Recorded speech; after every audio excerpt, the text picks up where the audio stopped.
नमस्कार मेरे प्यारे बच्चों, मैं हूं राहुल जलान और स्वागत है आप लोगों का मेरे इस नए वीडियो लेक्चर में। बच्चों, आज के वीडियो लेक्चर में हम लोगों को किस चीज के बारे में जानना है तो केमिकल प्रॉपर्टीज ऑफ क्लोरीन के बारे में कि क्लोरीन का क्या क्या केमिकल प्रॉपर्टीज होता है।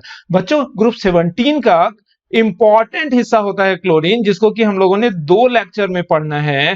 पहले लेक्चर में ऑलरेडी मैंने आप लोगों को पढ़ा लिया है किन किन चीजों के बारे में। तो वहां पर बच्चों हम लोगों ने 4 चीजों के बारे में जाना था। जो सबसे पहला चीज हम लोगों ने जाना था कि how chlorine gas is discovered, यानी कि डिस्कवरी ऑफ क्लोरीन के बारे में बच्चों हम लोगों ने पिछले लेक्चर में जाना था। दूसरा हम लोगों ने जाना था कि क्लोरीन जो होता है that is highly reactive substance that and is not found in nature in elemental state, क्योंकि क्लोरीन चूंकि बहुत ज्यादा रिएक्टिव होता है इसलिए हमेशा ये नेचर में कंबाइंड स्टेट में पाया जाता है। तो किन किन रूपों में क्लोरीन पाया जाता है उन चीजों के बारे में हम लोगों ने ऑकरेंस ऑफ क्लोरीन नाम के टॉपिक में पढ़ा था, ठीक है ना। तीसरा जो हम लोगों ने बहुत ही इंपॉर्टेंट चीज जाना था वो था प्रिपरेशन ऑफ क्लोरीन, जो कि आप लोग जानते हो कि हर एक इनऑर्गेनिक के टॉपिक में 2 हिस्सा सबसे महत्वपूर्ण होता है, एक प्रिपरेशन और एक केमिकल प्रॉपर्टीज। प्रिपरेशन हम लोगों ने पिछले लेक्चर में ऑलरेडी देख लिया है और केमिकल प्रॉपर्टीज के बारे में इस वाले लेक्चर में देखना है। और बच्चों, एक और चीज मैंने पिछले लेक्चर में आप लोगों को बता दिया है और वो है फिजिकल प्रॉपर्टीज किन चीजों की ऑफ क्लोरीन गैस, यानी कि क्लोरीन गैस का फिजिकल प्रॉपर्टी क्या क्या होता है। तो वहां पर बच्चों हम लोगों ने देखा था कि क्लोरीन गैसियस स्टेट में होता है, येलोइश ग्रीनिश कलर का गैस होता है, वाटर में हाईली सॉल्युबल होता है, हवा से बहुत ज्यादा भारी होता है, लगभग 2.5 गुना ज्यादा भारी होता है और ये बहुत ज्यादा जहरीला भी होता है। ये पंजेंट सफोकेटिंग स्मेल के साथ आता है और इसको अगर ज्यादा मात्रा में इनहेल कर लिया जाए तो ये फैटल यानी कि घातक भी हो सकता है। तो बच्चों, उस वीडियो का लिंक अगर आप लोगों को चाहिए तो वो डिस्क्रिप्शन बॉक्स में आप लोगों को मिल जाएगा, तो वहां से आप लोग देख सकते हो या फिर मेरे व्हाट्सएप नंबर पर आप मैसेज करो, वहां से भी उस वीडियो का लिंक आप लोगों को देखने को मिलेगा। आज के लेक्चर में बच्चों हम लोगों को मुख्य रूप से किसके बारे में पढ़ना है, केमिकल प्रॉपर्टीज ऑफ क्लोरीन के बारे में। तो बच्चों शुरुआत करते हैं हम लोग chemical properties of chlorine. Okay students, तो क्लोरीन के जितने भी केमिकल प्रॉपर्टीज हैं बच्चों, उन लोगों को या उन चीजों को हम लोग एक एक करके देख लेते हैं। तो सबसे पहले हम लोग देखते हैं कंबस्टिबिलिटी। ओके, कंबस्टिबिलिटी में बच्चों आप लोगों को जानना चाहिए कि क्लोरीन गैस ना तो ऑक्सीजन में जलता है और ना ही ये जलने में मदद करता है। तो यहां पर कंबस्टिबिलिटी में बच्चों हम क्या लिखने जा रहे हैं कि नॉट बर्न इटसेल्फ, एंड दूसरी बात मैं क्या लिखने जा रहा हूं यहां पर, नॉट हेल्प इन बर्निंग। ठीक है, तो कंबस्टिबिलिटी में बच्चों इतनी ही बात थी, तो वो हम लोगों ने सीख लिया कि कंबस्टिबिलिटी में क्या जाना कि क्लोरीन गैस ना तो खुद जलता है ना ही जलने में मदद करता है। तो अब हम लोग दूसरे केमिकल प्रॉपर्टीज की ओर बढ़ते हैं और वो दूसरा केमिकल प्रॉपर्टी है बच्चों रिएक्शन विथ एलिमेंट्स। बच्चों, आपको पता होना चाहिए कि क्लोरीन गैस इतना ज्यादा रिएक्टिव होता है कि ये पीरियोडिक टेबल के लगभग हर एक एलिमेंट से रिएक्शन देता है। तो यहां पर reaction of element, reaction with element को हम लोग 2 हिस्सों में देखते हैं। सबसे पहले हम लोग देखते हैं रिएक्शन विथ नॉन मेटल्स, कि नॉन मेटल्स के साथ रिएक्शन कैसे कैसे देता है क्लोरीन, और दूसरा हम लोग देखेंगे मेटल के साथ रिएक्शन कैसे कैसे देता है। तो ये चीज पढ़ने के पहले आप लोग 2 बातों को याद कर लो। सबसे पहली बात कि क्लोरीन जो है वो almost all the non metals के साथ कंबाइन करके बाइनरी कंपाउंड बनाता है। लेकिन आप लोग जानो कि 3 नॉन मेटल याद हो रहा है, कार्बन, नाइट्रोजन और ऑक्सीजन। याद हुआ, कार्बन, नाइट्रोजन और ऑक्सीजन, और इसके अलावा नोबल गैस तो अपना है ही, नोबल गैस या इनर्ट गैस जैसे हीलियम, नियॉन, आर्गन वगैरह की हम लोग बात कर लेते हैं। तो कुल मिलाकर 5 नोबल गैस और ये 3 इधर से नॉन मेटल। तो ये जो आप लोगों को 5 3 8 नजर आ रहा है, ये never react with chlorine directly. ये जो है डायरेक्टली जो है क्लोरीन के साथ रिएक्शन देता है कि नहीं देता है बच्चों, नहीं। तो ये बात इंपॉर्टेंट थी, तो इस इंपॉर्टेंट बात को आप लोगों को याद भी रखनी चाहिए। क्या इंपॉर्टेंट बात है? कार्बन। मैं कैसे याद रखता हूं, ग्रुप 14 का पहला मेंबर है कार्बन। हम लोग इस तरह से भी याद रख सकते हैं, ग्रुप 14 का पहला मेंबर है कौन? कार्बन। ग्रुप 15 का पहला मेंबर कौन है बच्चों? नाइट्रोजन। ग्रुप 16 का पहला मेंबर बच्चों कौन है? तो वो है ऑक्सीजन। तो कार्बन, नाइट्रोजन और ऑक्सीजन, ये 3 नॉन मेटल, और बाकी नोबल गैस तो ऐसे भी किसी के साथ रिएक्शन नहीं देता है। तो ये 3 नॉन मेटल क्लोरीन के साथ डायरेक्टली रिएक्ट करके कंपाउंड बनाता है बच्चों, या नहीं बनाता है? बिल्कुल भी नहीं बनाता है। ओके स्टूडेंट, लेकिन बहुत सारा नॉन मेटल ऐसा भी है जो कि क्लोरीन के साथ विग्रसली रिएक्शन देता है। जैसे कि हम लोग बात करें हाइड्रोजन की, यहां पर रिएक्शन विथ हाइड्रोजन। ओके, तो हाइड्रोजन के साथ अगर हम लोग बात करें तो क्लोरीन का एफिनिटी बहुत ज्यादा है, यानी कि chlorine have very high affinity. Chlorine है वेरी हाई एफिनिटी विथ किसके साथ? हाइड्रोजन के साथ। तो खैर यहां पर तो हम बता रहे हैं आप लोगों को कि hydrogen non metal elemental state में क्लोरीन के साथ कैसे रिएक्ट करता है, लेकिन यही लेक्चर में, इसी लेक्चर में आगे चलकर हम लोग देखेंगे कि हाइड्रोजन के साथ क्लोरीन की एफिनिटी इतनी ज्यादा होती है कि हाइड्रोजन अगर किसी कंपाउंड में कंबाइंड स्टेट में रहेगा तो वहां से भी क्लोरीन जो है हाइड्रोजन को निकाल लेता है, यानी कि वहां पर के हाइड्रोजन के साथ भी क्लोरीन रिएक्शन दे देता है ना बच्चों। तो यहां पर हम लोग देख रहे हैं रिएक्शन विथ हाइड्रोजन। तो हाइड्रोजन के साथ क्लोरीन जो है सनलाइट में रिएक्ट करता है। सनलाइट में इस वजह से इस तरह के रिएक्शन को हम लोग फोटोकेमिकल रिएक्शन भी बोलते हैं। और क्या प्रोड्यूस करता है? HCl गैस प्रोड्यूस करता है ना बच्चों।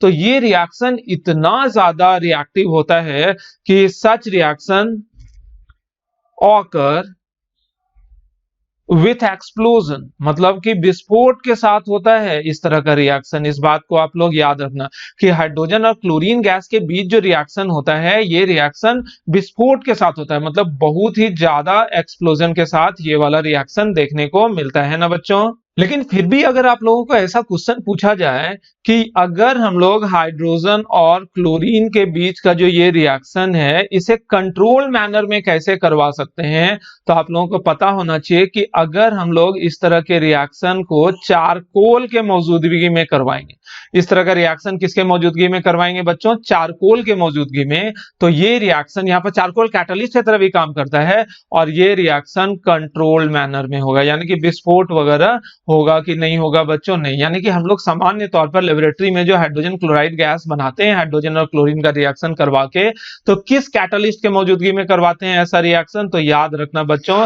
चारकोल नाम के कैटलिस्ट के मौजूदगी में हम लोग इस तरह का रिएक्शन करवाते हैं। ओके स्टूडेंट, बाकी नॉन मेटल की बच्चों अगर हम लोग बात करें तो बाकी नॉन मेटल में फास्फोरस इंपॉर्टेंट होता है, सल्फर होता है, आर्सेनिक होता है।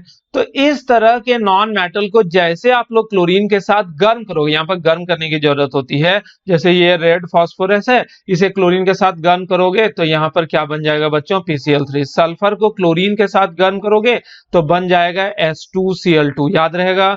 आर्सेनिक को क्लोरीन के साथ गर्म करोगे तो AsCl3 बन जाएगा। और ऐसा हर एक तरह के, बाकी हर एक तरह के नॉन मेटल, सिर्फ याद क्या रखना है बच्चों आप लोगों को कि ऑक्सीजन, कार्बन और नाइट्रोजन के साथ डायरेक्टली क्लोरीन रिएक्ट नहीं करता है। कॉम्बिनेशन तो देता ही है, रिएक्शन करके बाइनरी कंपाउंड भी बनाता है क्लोरीन वगैरह, लेकिन डायरेक्ट रिएक्शन यहाँ पर नहीं होता है, वो कुछ अलग तरह का मेथड होता है। जैसे कि पिछले लेक्चर में बच्चों हम लोगों ने ऑलरेडी देखा था कि क्लोरीन जो है उसको अगर मर्क्यूरिक ऑक्साइड के साथ आप लोग ट्रीट करोगे तो वहां पर Cl2O plus HgCl2 dot HgO type का कंपाउंड बनता था, यानी कि Cl2O क्लोरीन और ऑक्सीजन का कंपाउंड बना। लेकिन क्लोरीन और ऑक्सीजन का जो ये कंपाउंड आप लोगों को नजर आ रहा है, क्या क्लोरीन और ऑक्सीजन के बीच डायरेक्ट रिएक्शन से बना है क्या? नहीं। आप लोग जवाब दोगे नहीं, ये क्लोरीन और ऑक्सीजन के डायरेक्ट रिएक्शन से नहीं बना है, सम इनडायरेक्ट मेथड से रिएक्शन करा के ये प्रोडक्ट देता है। इस बात को मैं मान रहा हूं और आप लोगों को सॉरी जानना है कि क्लोरीन जो है ऑक्सीजन, कार्बन और नाइट्रोजन के साथ डायरेक्ट रिएक्शन नहीं करता है, लेकिन कंपाउंड बनाता है सम अल्टरनेटिव मेथड के द्वारा। खैर यहां पर आप लोग एक एक करके हम लोग देखते हैं कि फास्फोरस, रेड फास्फोरस के साथ गर्म करना पड़ता है, सल्फर के साथ गर्म करना पड़ता है, आर्सेनिक के साथ गर्म करना पड़ता है। लेकिन बच्चों याद रखना कि अगर व्हाइट फास्फोरस रहा, यानी कि व्हाइट फास्फोरस रहा, तो वहां पर क्लोरीन गर्म नहीं करना पड़ेगा, वहां पर क्लोरीन अपने आप रिएक्ट करेगा स्पॉन्टेनियसली और इस विस्फोट के साथ यहां पर भी विथ एक्सप्लोजन, विथ एक्सप्लोजन। ऐसा इस वजह से कि व्हाइट फास्फोरस अपने आप में बहुत ज्यादा रिएक्टिव होता है, क्लोरीन भी बहुत ज्यादा रिएक्टिव होता है। तो ये दो रिएक्टिव सब्सटेंसेस ऑटोमेटिक सी बात है कि जब आपस में रिएक्ट करेगा तो PCl3 बनाएगा और जलता है, यहाँ ब्रिलियंट लाइट भी निकलता है। यहाँ पर जैसे आप लोग व्हाइट फास्फोरस को क्लोरीन के एटमॉस्फेयर में रखोगे तो कंबसन होगा, एक तरह से जलेगा, विस्फोट के साथ रोशनी भी निकलेगा, एक ब्रिलियंट कलर का लाइट। मतलब ब्रिलियंट करने का मतलब बहुत ही इंटेंस लाइट यहाँ पर देखने को मिलता है, ठीक है ना। अब बच्चों अगर हम लोग H2Cl2 की बात करें, H2Cl2 का स्ट्रक्चर हम लोगों ने ऑलरेडी वहां पर देख रखा है। H2Cl2 का नॉन प्लानर स्ट्रक्चर होता था, याद हो अगर आप लोगों को तो ध्यान एक बार दे लेना कि ग्रुप 16 में मैंने बताया था सल्फर के हैलाइड में, तो वहां पर H2Cl2 का नॉन प्लानर स्ट्रक्चर था, वहां पर एंगल वगैरह भी बताया था और ये भी बोला था कि दोनों प्लेन जो होता है एक दूसरे पर 90 डिग्री पर मौजूद होता है, ठीक है ना। लेकिन H2Cl2 का एक अल्टरनेटिव रिएक्शन यहाँ पर अपने को देखना है। जैसे H2 को आप लोग 4Cl2 के साथ ट्रीट करोगे तो यहाँ पर 4H2Cl2 का फॉर्मेशन होगा, ठीक है। अब इस H2Cl2 को अगर आप लोग इथीन के साथ ट्रीट करते हो, CH2 डबल बॉन्ड CH2, ये क्या है बच्चों, इथीन, तो इथीन के साथ ट्रीट करोगे ना H2Cl2 को तो यहाँ पर ऐसा कुछ प्रोडक्ट मिलेगा, देखो ध्यान से। और इवन इस प्रोडक्ट के स्ट्रक्चर को उचित होगा कि आप लोग अभी कभी याद भी कर लो, ठीक है ना। तो ये CH2 और प्लस S, ये जो प्रोडक्ट बना ये यहाँ पर वो एक सल्फर निकल जाता है, इसको हम लोग मस्टर्ड गैस बोलते हैं, मस्टर्ड गैस। और ये आप लोगों को पता होना चाहिए कि ये मस्टर्ड गैस दुनिया का बहुत जहरीला, यानी कि मान सकते हैं फॉस्जीन गैस के बाद सबसे जहरीला गैस भी माना जाता है। तो आप लोगों से पूछा जाएगा कि मस्टर्ड गैस कैसे बनाते हैं, तो याद कर लो अभी के अभी बच्चों कि सबसे पहले सल्फर को क्लोरीन के साथ हम लोग ट्रीट करते हैं तो H2Cl2 बन जाता है, और H2Cl2 को इथीन के साथ ट्रीट करोगे ना तो जाकर इस तरह का मस्टर्ड गैस का फॉर्मेशन होता है। ये देखो चेन टाइप का स्ट्रक्चर है, मैं कोशिश करता हूं आप लोगों को याद भी करवा दूं अभी के अभी। तो आप लोग ध्यान से देखो कि ये सल्फर है S8 प्लस Cl2, ये सल्फर और क्लोरीन को रिएक्शन करवाएं तो बन गया क्या, H2Cl2।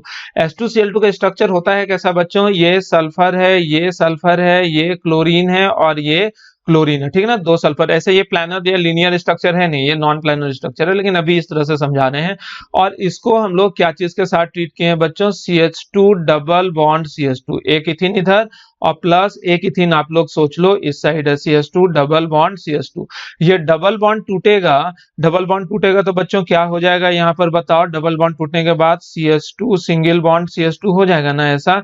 और ये जो क्लोरीन है ना यहाँ से हटकर चला जाता है इस कार्बन पर, तो क्या बन जाएगा बच्चों, एक क्लोरीन यहाँ आ जाएगा और इन दोनों सल्फर में से एक सल्फर निकल जाता है तो एक सल्फर बच गया, और एक ये क्लोरीन फिर वही कहानी यहाँ पर दोहराएंगे तो क्या बन जाएगा, CH2 CH2 और Cl, ठीक है। और एक सल्फर मैंने जैसा बताया यहाँ दो सल्फर में से एक सल्फर निकल जाता है, तो ये जो स्ट्रक्चर बच्चों आप लोगों को नजर आ रहा है Cl CH2 CH2 S CH2 CH2 Cl, तो ये जो स्ट्रक्चर है यही एक्चुअली किसका स्ट्रक्चर है, मस्टर्ड गैस का, जो कि हाईली पॉइजनस होता है। तो याद रहेगा बच्चों कि नॉन, यहाँ पर हम लोगों ने क्या पढ़ा, यहाँ पर पढ़ा हम लोगों ने कि कैसे कैसे क्लोरीन जो होता है अलग अलग नॉन मेटल के साथ रिएक्ट करता है। तो हाइड्रोजन के साथ बहुत ज्यादा विगरस रिएक्शन देता है, सनलाइट में देता है तो फोटोकेमिकल रिएक्शन कहलाता है।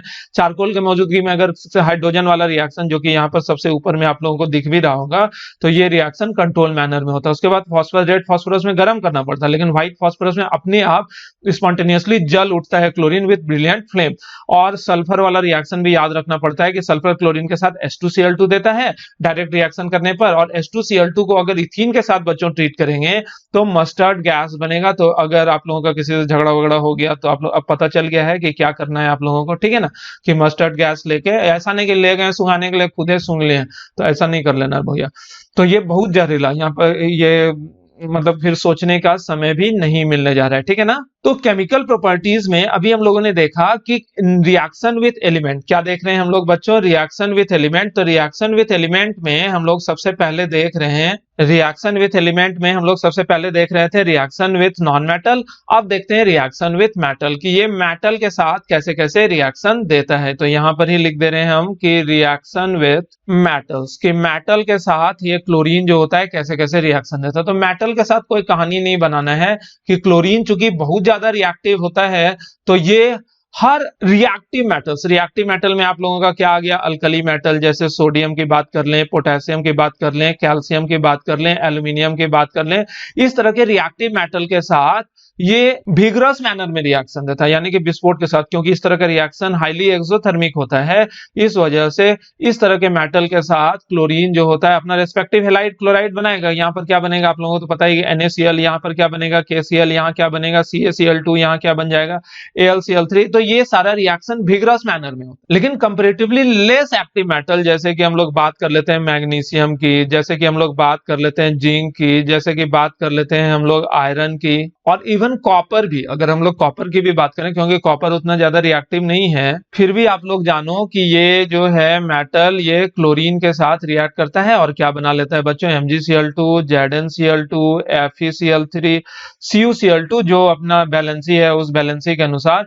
और ये वाला रिएक्शन भी विग्रस ही है, लेकिन यहाँ पर क्या होता है ना कि ये रिएक्शन उतना ज्यादा एक्सोथर्मिक नहीं होता। यहाँ पर हम लिख देते हैं हाईली एक्सोथर्मिक, लेकिन ये वाला रिएक्शन जो है this are less exothermic reaction. Okay, ये वाला रिएक्शन जो है ये ज्यादा एक्सोथर्मिक है कि नहीं, नीचे वाला नहीं है। लेकिन आप लोग गौर करोगे कि क्लोरीन जो है लगभग हर एक मेटल, पीरियोडिक टेबल के लगभग हर एक मेटल से डायरेक्टली रिएक्ट करके रेस्पेक्टिव क्लोराइड बनाता है ना बच्चों। अभी बच्चों मैंने आप लोगों को कुछ देर पहले बताया कि क्लोरीन की एफिनिटी जो होती है वो हाइड्रोजन के साथ बहुत ज्यादा होती है। ये आप लोगों को पता होगा कि क्लोरीन की एफिनिटी जो है वो हाइड्रोजन के साथ बहुत ज्यादा या फिर बहुत कम, कि क्लोरीन की एफिनिटी हाइड्रोजन के साथ बहुत ज्यादा। तो इसको हम लोग एक रिएक्शन के तौर पर ले लेते हैं, यानी कि यहाँ पर तीसरा रिएक्शन मान लेते हैं। जैसे पहला रिएक्शन था कंबसिबिलिटी, दूसरा रिएक्शन था रिएक्शन विथ एलिमेंट, तीसरा हम लोग देख लेते हैं एफिनिटी विथ हाइड्रोजन। किसके साथ हम लोग एफिनिटी की बात कर रहे हैं बच्चों, कि एफिनिटी विथ हाइड्रोजन। ओके, तो यहाँ जो एफिनिटी विथ हाइड्रोजन है, तो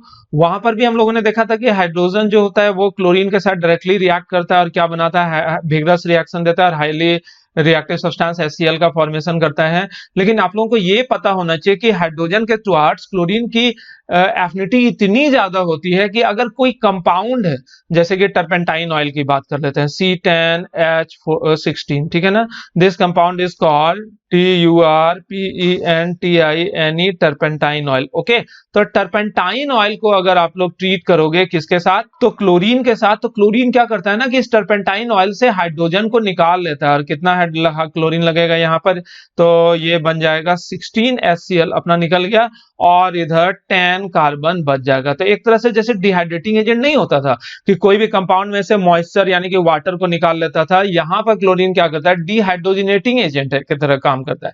अगर किसी कंपाउंड में, जैसे कि मान लेते हैं ये कोई कंपाउंड है और इस कंपाउंड में मान लो हाइड्रोजन है, तो इसमें से सारा हाइड्रोजन चूस लेगा एक तरह से, और जो बच जाएगा वो बच जाएगा। यहाँ पर आप लोग देख भी रहे होंगे क्या चीज, कि यहाँ कार्बन जो है इस कंपाउंड में टर्पेंटाइन ऑयल में कार्बन हाइड्रोजन था, तो क्लोरीन जो है वो सारा हाइड्रोजन रख लिया, तो बच क्या गया बच्चों, कार्बन। हाइड्रोजन छोड़ने के बाद एक तरह से कंकाल के रूप में यहाँ पर कार्बन बच जाता है। तो ये रिएक्शन जो है एक तरह से रिप्रेजेंट करता है कि क्लोरीन जो है हाइड्रोजन के टुवर्ड्स कितना ज्यादा एफिनिटी शो करता है। ऐसा कई सारा रिएक्शन है, जैसे कि वाटर है, वाटर में भी हाइड्रोजन है, उसको अगर आप लोग क्लोरीन के साथ ट्रीट करोगे तो यहाँ पर 2HCl निकल गया और हाफ O2 गैस यानी कि ऑक्सीजन गैस यहाँ पर निकल जाता है।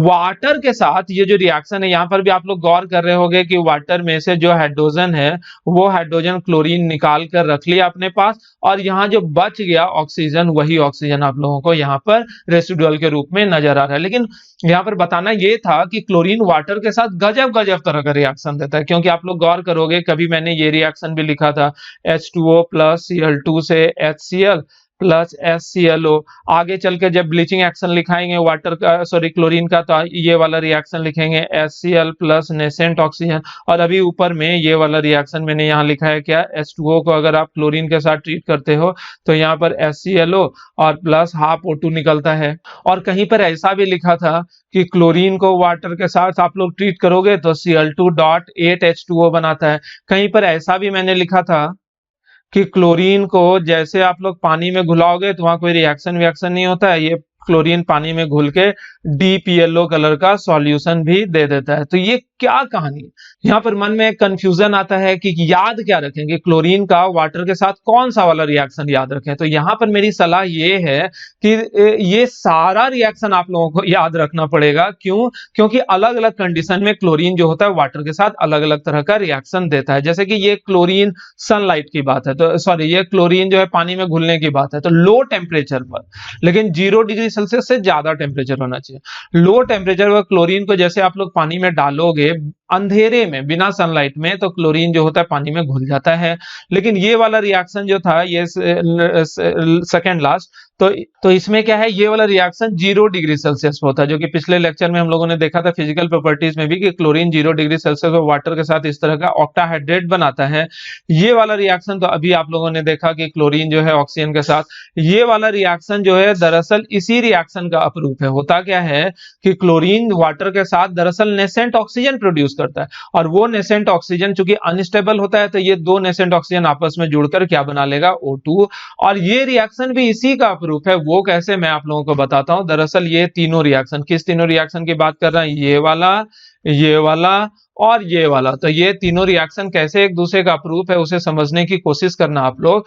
कि दरअसल होता क्या है कि क्लोरीन को जैसे आप लोग पानी में ट्रीट करोगे तो रियल रिएक्शन यही है कि HCl प्लस HClO, जिसको कि डिस्प्रोपोर्शनेशन रिएक्शन भी बोलते हैं, क्योंकि क्लोरीन यहाँ 0 से -1 यानी कि रिड्यूस भी हो गया है और +1 यानी कि ऑक्सीडाइज भी हो गया है। लेकिन सच्चाई क्या होती है कि ये HClO जो है ये बहुत ज्यादा अनस्टेबल है, इस वजह से ये टूट जाता है HCl प्लस नेसेंट ऑक्सीजन में। ठीक है, तो इसी वजह से इस रिएक्शन को डायरेक्ट हम लोग क्या लिख देते हैं, H2O प्लस Cl2 से HCl, और इवन दो HCl ये वाला और प्लस नेसेंट ऑक्सीजन। ठीक है ना।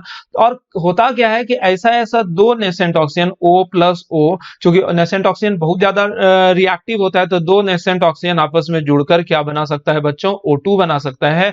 तो इस वजह से हम लोग इस रिएक्शन को यहाँ पर और सिंप्लीफाई करें तो ऐसा भी हम लोग लिख सकते हैं, H2O प्लस Cl2 से 2HCl और प्लस हाफ O2। ठीक है ना। तो ये तीनों रिएक्शन दरअसल एक ही का अपरूप है। स्टेप 1 मान सकते हो, स्टेप 2 और स्टेप 3 अल्टीमेटली ऑक्सीजन गैस बनेगा। बच्चों अब हम लोग देखते हैं रिएक्शन विथ अमोनिया, कि क्लोरीन जो होता है अमोनिया के साथ कैसे कैसे रिएक्शन देता है। ठीक है ना। तो रिएक्शन विथ अमोनिया, तो क्लोरीन जो है बच्चों अमोनिया के साथ अलग अलग कंडीशन में अलग अलग तरह से रिएक्शन देता है। आप लोग ध्यान से देखना कि क्लोरीन को हम लोग अमोनिया के साथ एक यहां पर रिएक्शन करवाएं, लेकिन अभी इस परिस्थिति में अमोनिया जो है ये एक्सेस अमाउंट में, ठीक है ना।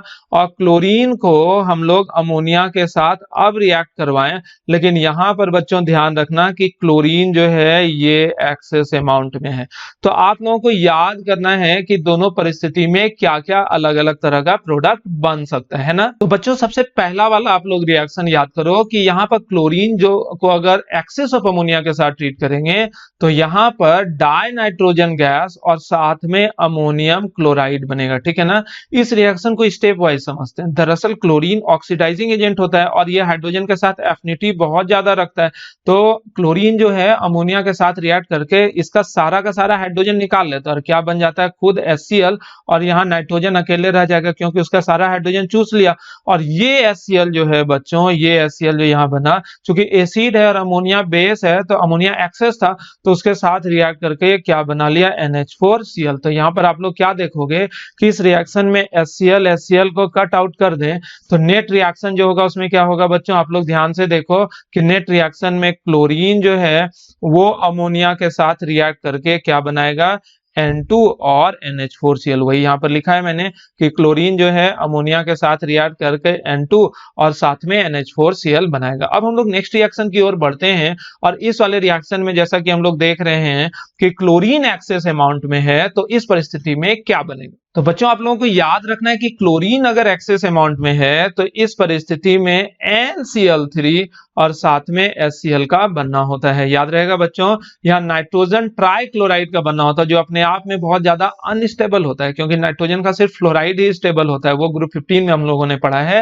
लेकिन यहाँ पर एक अनस्टेबल सब्सटेंस ये प्रोड्यूस करता है, that unstable substance is actually NCl3 और साथ में क्या चीज बनेगा बच्चों, HCl। ठीक है ना। तो ये वाला रिएक्शन भी हम लोग अच्छे से याद कर लेते हैं। यानी कि क्लोरीन अमोनिया के साथ दो अलग अलग तरह का रिएक्शन देता है, एक वैसा रिएक्शन जिसमें अमोनिया एक्सेस है और एक वैसा रिएक्शन जिसमें कि क्लोरीन गैस एक्सेस है। सही है ना। अब हम लोग नेक्स्ट रिएक्शन की ओर बढ़ते हैं और अपना नेक्स्ट रिएक्शन है कि क्लोरीन H2S के साथ कैसे कैसे रिएक्शन देता है। क्लोरीन का किसके साथ रिएक्शन हम लोग देख रहे हैं बच्चों, तो क्लोरीन का H2S के साथ रिएक्शन। तो यहां पर लिख रहे हैं रिएक्शन विथ H2S, लेकिन याद रखना ये सारा वही रिएक्शन चल रहा है जिस रिएक्शन में क्लोरीन हाइड्रोजन के साथ बहुत ज्यादा एफिनिटी शो करता है, और यहां पर भी वही होगा। क्या होगा आप लोग ध्यान से देखो कि क्लोरीन को जैसे हम लोग H2S के साथ ट्रीट करते हैं तो यहां से भी क्लोरीन हाइड्रोजन के साथ बहुत ज्यादा एफिनिटी होने की वजह से HCl निकाल देगा और बच क्या जाएगा बच्चों, सल्फर यहाँ पर बच जाएगा, सही है ना। तो ये रिएक्शन भी हम लोग याद कर लेते हैं, इसमें कुछ है नहीं तामझाम कि H2S के साथ जैसे क्लोरीन को ट्रीट करोगे तो क्लोरीन इसमें से हाइड्रोजन निकाल लेगा और सल्फर बच जाएगा। ये सब रिडॉक्स रिएक्शन है। अगर आप ऑक्सीडेशन नंबर देखोगे ना तो क्लियर दिखेगा कि किसका ऑक्सीडेशन हो रहा है और किसका रिडक्शन। क्योंकि क्लोरीन अपने आप में तगड़ा ऑक्सीडाइजिंग एजेंट है, इसलिए खुद ये रिड्यूस हो रहा है और दूसरे को ये दरअसल क्या कर दे रहा है बच्चों, ऑक्सीडाइज कर दे रहा है, ठीक है ना। अब हम लोग देखते हैं रिएक्शन विथ आयोडीन। ओके, तो रिएक्शन विथ आयोडीन, तो बच्चों आपको पता होना चाहिए कि आयोडीन के साथ अगर आप लोग क्लोरीन को ट्रीट करोगे इन वाटर तो ये आयोडिक एसिड बनाता है HiO3 और साथ में अपना HCl बन गया। तो इस एसिड को हम लोग क्या नाम देते हैं बच्चों, आयोडिक एसिड। तो आयोडीन किस तरह से क्लोरीन के साथ रिएक्ट करता है आप लोगों को क्लियर यहाँ पर नजर भी आना चाहिए। यहाँ पर हो क्या रहा है, आयोडीन 0 से +5 ऑक्सीडेशन स्टेट में गया, क्लोरीन 0 से -1 ऑक्सीडेशन स्टेट में गया। तो आयोडीन यहाँ पर दरअसल ऑक्सीडाइज हुआ है और क्लोरीन जो है बच्चों वो दरअसल यहाँ पर रिड्यूस हुआ है, ठीक है ना। तो आयोडीन दरअसल यहाँ पर ऑक्सीडाइज हो गया और क्लोरीन जो है वो रिड्यूस हुआ है। किस तरह से ऑक्सीडाइज और किस तरह से रिड्यूस हुआ ये आप लोगों को क्लियर नजर भी आ रही होगी, ठीक है ना। तो क्लोरीन कैसे कैसे ऑक्सीडाइजिंग एजेंट की तरह काम करता है वो भी यहाँ पर नजर आ रहा है, और ये कोई और सब्सटेंस से कैसे हाइड्रोजन खींचकर अपने साथ ले आता है, ये सारे एग्जांपल यहाँ पर इसी बात को दर्शा रहा था कि हाइड्रोजन के साथ क्लोरीन कैसे बहुत ज्यादा एफिनिटी रखता है। बच्चों अब हम लोग नेक्स्ट रिएक्शन की ओर बढ़ते हैं और अपना अगला रिएक्शन है डिस्प्लेसमेंट रिएक्शन। डिस्प्लेसमेंट रिएक्शन, और ये वाला रिएक्शन दरअसल ऑक्सीडाइजिंग पावर से संबंधित है, और जिसको हम लोग एक बार रिवाइज कर लेते हैं। सबसे ज्यादा ऑक्सीडाइजिंग पावर किसका होता था बच्चों, फ्लोरीन का, उसके बाद क्लोरीन का, उसके बाद ब्रोमीन का और उसके बाद आयोडीन का। तो यहाँ पर बच्चों हम लोगों ने लिख रखा है क्या चीज, ऑक्सीडाइजिंग पावर, ठीक है ना। तो फ्लोरीन, क्लोरीन, ब्रोमीन और आयोडीन में सबसे ज्यादा तगड़ा ऑक्सीडाइजिंग एजेंट कौन होता है, फ्लोरीन। तो फ्लोरीन दरअसल क्लोराइड, ब्रोमाइड और आयोडाइड दो तीनों को डिस्प्लेस कर सकता है, लेकिन हम लोग बात कर रहे हैं क्लोरीन की। तो क्लोरीन चूंकि आयोडीन और ब्रोमीन से तगड़ा ऑक्सीडाइजिंग एजेंट है, तो इस वजह से जब कभी हम लोग किसी ब्रोमाइड आयन को या फिर किसी आयोडाइड आयन को ट्रीट करेंगे क्लोरीन के साथ, तो क्लोरीन इन दोनों को डिस्प्लेस कर देता है। खुद क्या बन जाता है, 2Cl- और साथ में Br2 और I2 इस तरह का सब्सटेंस बना लेता है। तो यहाँ पर आप लोग क्या गौर कर रहे हो, क्लोरीन जो है खुद जो है रिड्यूस हो गया, दिख रहा है, और ब्रोमीन को ऑक्सीडाइज कर दिया। उसी तरह आयोडीन को भी ये ऑक्सीडाइज कर सकता है, क्योंकि आयोडीन और ब्रोमीन से ये तगड़ा ऑक्सीडाइजिंग एजेंट होता है। तो ये सॉल्ट के रूप में भी इस तरह का रिएक्शन आप लोगों को देखने को मिल सकता है। जैसे कि आप लोग ध्यान से देखोगे कि ये Cl2 है, Cl2 का अगर आप लोग Br- के साथ ट्रीट करोगे, सॉरी यहाँ पे Br- के बजाय हम लोग कोई शॉर्ट ले लेते हैं, KBr मान लेते हैं, ट्वाइस ऑफ KBr है, तो ये क्या बन जाएगा, twice of KCl plus Br2। और वैसे ही अगर Cl2 को ट्वाइस ऑफ NaI के साथ ट्रीट करेंगे तो यहाँ पर क्या बन जाएगा, ट्वाइस ऑफ NaCl और प्लस I2। सारा रिएक्शन वही है। ऐसा रिएक्शन भी देखने को मिल सकता है बच्चों हम लोगों को, कैसा रिएक्शन कि ये क्लोरीन है उसको हम लोग HBr के साथ ट्रीट करेंगे, क्या बन जाएगा बच्चों, यहाँ HCl बन जाएगा और Br2 गैस डिस्प्लेस हो जाएगा। वैसे ही क्लोरीन को अगर हम लोग HCl के साथ ट्रीट करेंगे तो यहाँ HCl नहीं HI के साथ ट्रीट करेंगे तो यहाँ पर क्या बन जाएगा, HCl और I2 जो है बच्चों डिस्प्लेस हो जाएगा। तो ये सारा रिएक्शन क्या चीज को दर्शाता है, तो ये सारा का सारा रिएक्शन डिस्प्लेसमेंट रिएक्शन को दर्शाता है, और ये भी बताता है कि यहाँ पर क्लोरीन जो है वो तगड़ा ऑक्सीडाइजिंग एजेंट है। किसके रेस्पेक्ट में बच्चों, तो क्लोरीन जो है तगड़ा ऑक्सीडाइजिंग एजेंट है ब्रोमीन और आयोडीन के रेस्पेक्ट में। अब बच्चों हम लोग बात करते हैं ब्लीचिंग नेचर ऑफ किसका, क्लोरीन। तो ब्लीचिंग नेचर ऑफ क्लोरीन, ठीक है ना। तो बड़ा ही सिंपल सा रिएक्शन है, अभी हम लोगों ने ऑलरेडी देख रखा है कि क्लोरीन को अगर आप वाटर के साथ ट्रीट करोगे तो यहाँ पर ट्वाइस ऑफ HCl और प्लस नेसेंट ऑक्सीजन यहाँ पर बनता है, ट्वाइस ऑफ HCl और साथ में क्या चीज बन जाता है बच्चों, नेसेंट ऑक्सीजन। ये जो बना है NaCENT, नेसेंट ऑक्सीजन। तो क्लोरीन चूंकि वाटर के साथ रिएक्शन करके नेसेंट ऑक्सीजन प्रोड्यूस करता है, और नेसेंट ऑक्सीजन कहने का क्या मतलब हुआ बच्चों कि ये पावरफुल ऑक्सीडाइजिंग एजेंट की तरह काम करेगा। तो यहाँ पर क्या होता है कि अगर किसी कलरिंग मैटर को हम लोग इस नेसेंट ऑक्सीजन को के साथ ट्रीट करेंगे तो वो डीकलराइज्ड मैटर में कन्वर्ट हो जाएगा। तो इससे क्या पता चला बच्चों कि ये क्लोरीन जो है कोई भी मैटर को डिकलराइज कर सकता है। और यहाँ पर चूंकि ऑक्सीडाइज किया है, ये जो प्रक्रिया है यहाँ पर ऑक्सीडेशन हुआ है कलरिंग मैटर का, तो आप लोग जानते हो कि जब कभी भी ब्लीचिंग होता है या डिकलराइजेशन होता है और वहां पर ऑक्सीडेशन हुआ रहेगा तो वो ब्लीच जो होता है वो परमानेंट होता है या टेम्परोरी। तो यहाँ पर परमानेंट ब्लीचिंग होगा बच्चों, ठीक है ना। यहाँ पर कैसा ब्लीचिंग होगा? Permanent bleaching. और इस परमानेंट ब्लीचिंग होने के वजह से डेलिकेट आर्टिकल मतलब महंगे वस्तुओं का ब्लीचिंग हम लोग इस मेथड से नहीं करते हैं, क्योंकि अगर गलती से जहां नहीं करवाना है, रंग उड़ाना है, वहां पर रंग उड़ गया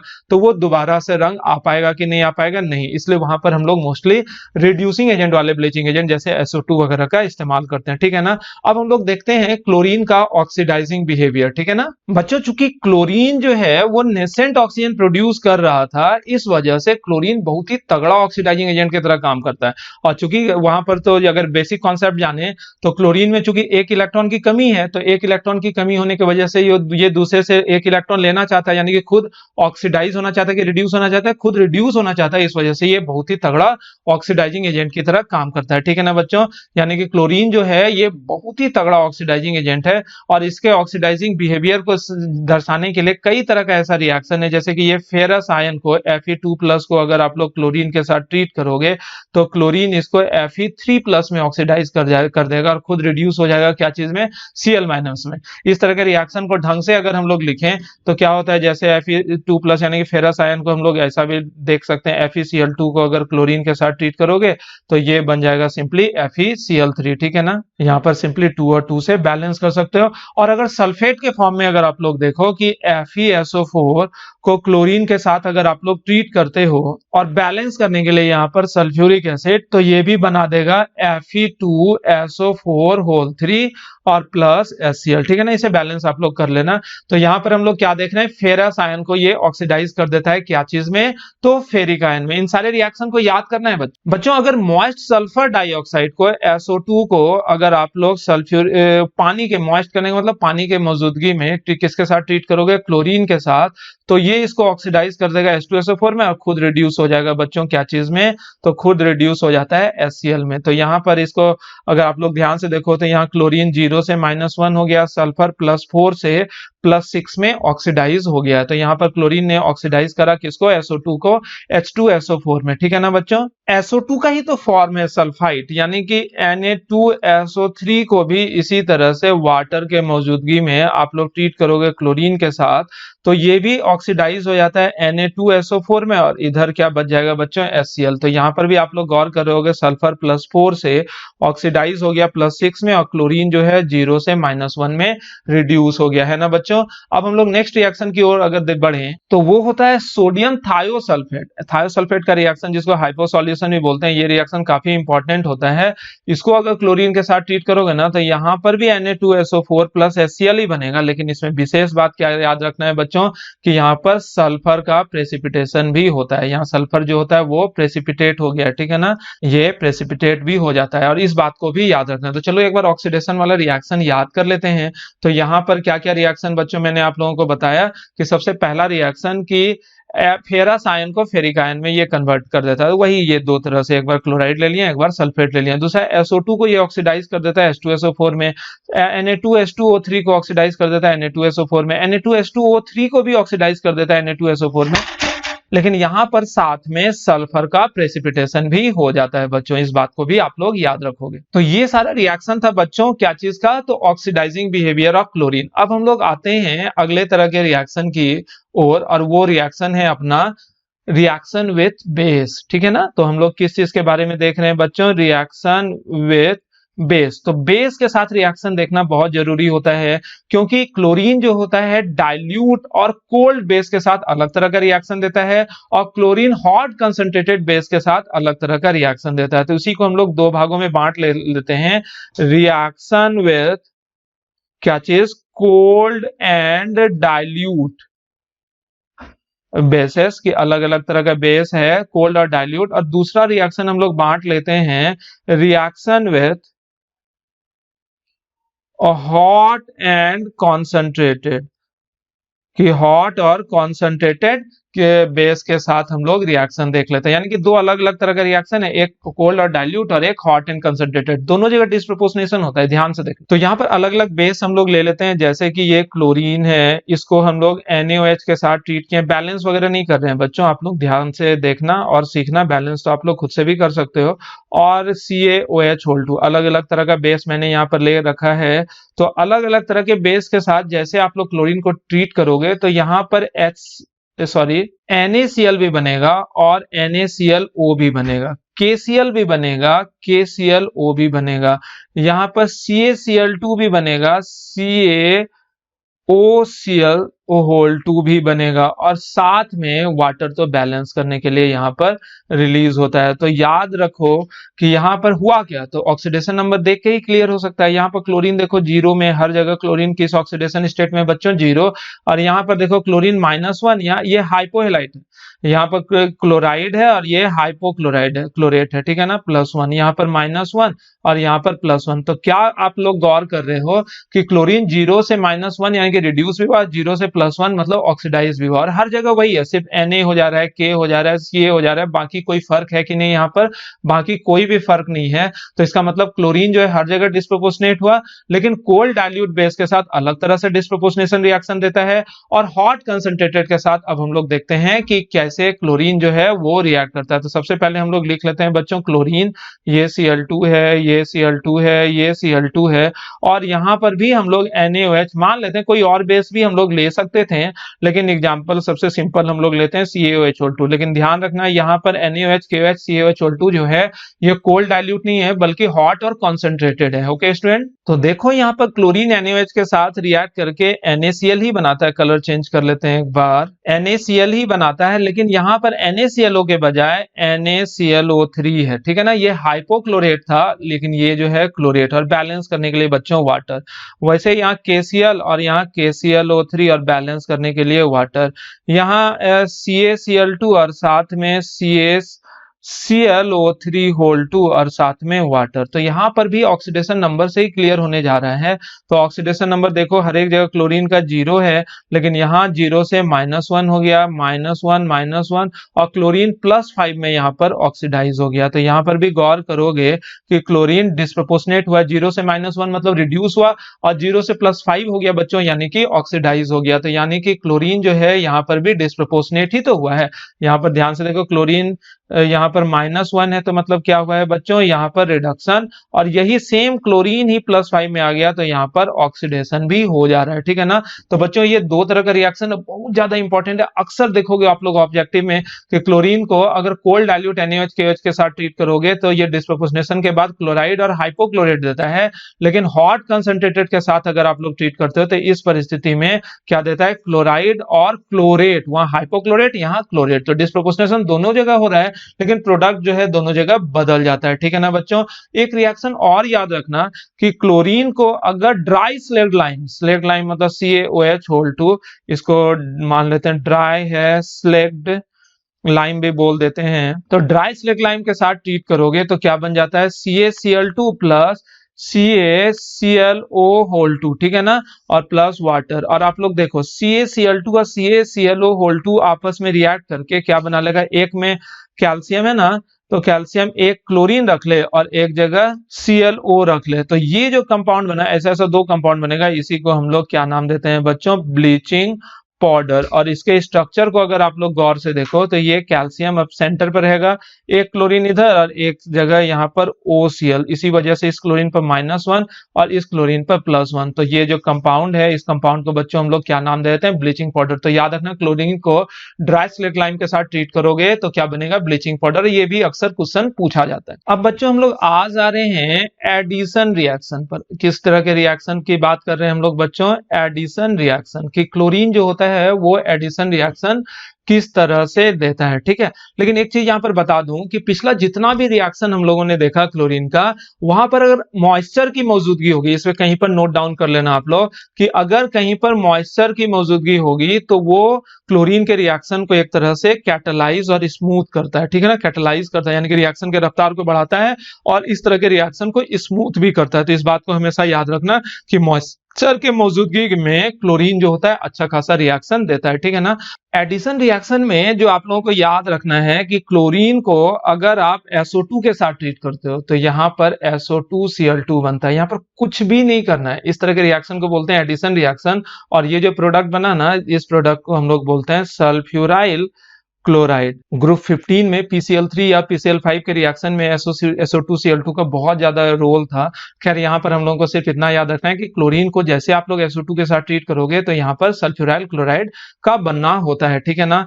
दूसरा रिएक्शन जो है वो है कि क्लोरीन को अगर आप कार्बन मोनोऑक्साइड के साथ ट्रीट करोगे तो COCl2 बनता है। इसे ही हम लोग बोलते हैं फॉस्जीन गैस।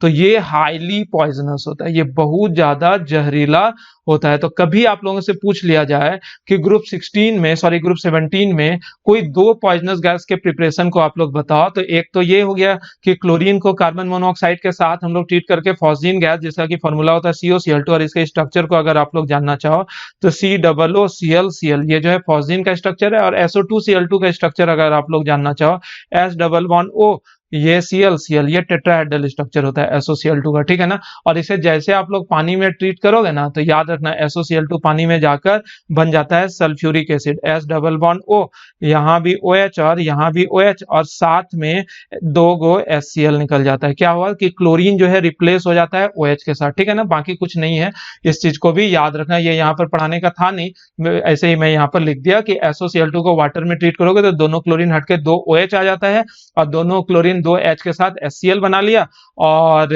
वो दोनों OH आकर सल्फ्यूरिक एसिड बना लिया। और ये क्लोरीन का जो रिएक्शन एडिशन रिएक्शन जिसमें कार्बन मोनोऑक्साइड के साथ ये फॉस्जीन गैस बनाता है, ये तो बहुत ज्यादा रिएक्टिव होता है। ये इस बारे में भी आप लोग जानना, ठीक है ना बच्चों। अब अगर एडिशन रिएक्शन में ऑर्गेनिक रिएक्शन की ओर हम लोग मूव कर जाएं तो ऑर्गेनिक रिएक्शन जैसे कि अल्कीन के साथ रिएक्शन की क्लोरीन जो है कहीं भी डबल बॉन्ड रहा CH2 डबल बॉन्ड CH2, इसके साथ भी डबल बॉन्ड तोड़ेगा और क्या बना लेगा CH2Cl। ये तो हम लोगों ने 11th में ऑर्गेनिक में ऑलरेडी पढ़ रखा है अल्कीन वाले चैप्टर में। तो सिंपल सा रिएक्शन है, कहीं पर भी अल्कीन रहा ना, जैसे कि ये डबल बॉन्ड आप लोगों को नजर आ रहा है, इसको क्लोरीन के साथ ट्रीट करोगे तो दोनों डबल बॉन्ड टूट जाएगा, एक क्लोरीन यहाँ और एक क्लोरीन यहाँ। ऐसे वहां पर बहुत ज्यादा मैकेनिज्म था, एंटी एडिशन होता है वगैरह वगैरह, उतना हम लोगों को देखना नहीं है।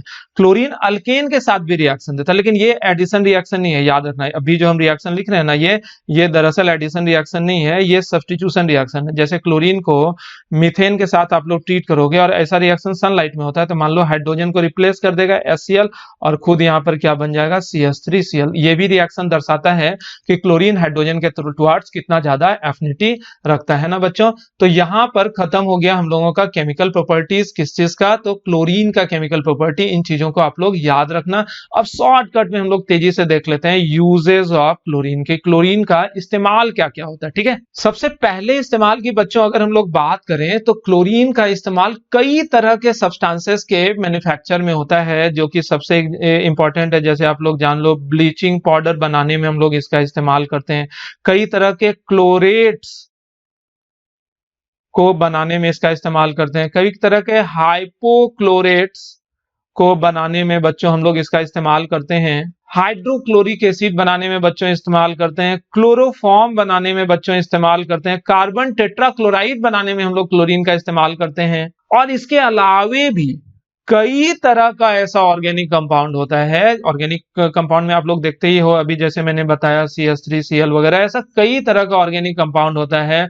CFC क्लोरोफ्लोरोमीथेन जिसे बोल देते हो, क्लोरोफ्लोरोकार्बन जो फ्रेन वगैरह है, तो वहां पर भी क्लोरीन का इस्तेमाल होता है। यानी कि क्लोरीन का इस्तेमाल कई तरह के ऑर्गेनिक सब्सटेंसेस के मैन्युफैक्चर में होता है, ठीक है ना। इसका इस्तेमाल वाटर की प्यूरिफिकेशन में भी होता है, कि दरअसल ये एंटी बैक्टीरियल एंटी फंगल होता है, तो वाटर वगैरह में अगर जर्म्स वगैरह मौजूद है तो उसके प्यूरिफिकेशन के लिए भी हम लोग क्लोरीन का इस्तेमाल करते हैं, है ना बच्चों। लेकिन वहां पर ध्यान रखना कि जब वाटर इस्तेमाल में आने लगे तो that should be 100% free from chlorine, ठीक है ना, अदरवाइज ये पॉइजनस होता है, आप लोगों को पता है। दूसरा जो है नेक्स्ट इसका इस्तेमाल हम लोग ब्लीचिंग एजेंट में भी करते हैं। ब्लीचिंग एजेंट के रूप में क्या चीज को ब्लीच करने के लिए, तो रेयन, इसके बारे में हम मुझे बताना आप लोग कि रेयन क्या होता है, ठीक है ना। रेयन आप लोग ढूंढना क्या है। और इसके अलावे क्लॉथ इंडस्ट्रीज में पेपर इंडस्ट्रीज में जैसे कपड़ों को परमानेंट ब्लीच करना है, पेपर को परमानेंट ब्लीच करना है, तो वहां पर भी हम लोग क्लोरीन का इस्तेमाल करते हैं। चौथा इस्तेमाल अगर बच्चों हम लोग देखें तो ऑक्सीडाइजिंग एजेंट तो है ही, ये बहुत ही अच्छा ऑक्सीडाइजिंग एजेंट की बहुत ही बेहतर ऑक्सीडाइजिंग एजेंट होता है, उसके रूप में तो इसका इस्तेमाल करते ही हैं। कई तरह के कॉस्टली मेटल्स जैसे गोल्ड, प्लैटिनम वगैरह के एक्सट्रैक्शन में भी हम लोग क्लोरीन का इस्तेमाल देखते हैं कि गोल्ड, प्लैटिनम वगैरह का जब एक्सट्रैक्शन करते हैं वहां पर भी हम लोगों को क्लोरीन का अच्छा खासा इस्तेमाल होता है। बाकी तो अभी मैंने आप लोगों को बताया था कि जर्मिसाइड्स के रूप में, डिसइंफेक्टेंट के रूप में वगैरह में इसका इस्तेमाल होता है। और कई तरह के पॉइजनस गैस जैसे कि COCl2, इसका नाम क्या है याद कर ही लो तो बच्चों 1 मिनट लगेगा, फॉस्जीन गैस के मैन्युफैक्चर में, जैसे मस्टर्ड गैस भूल गए होगे अभी तक, CH2,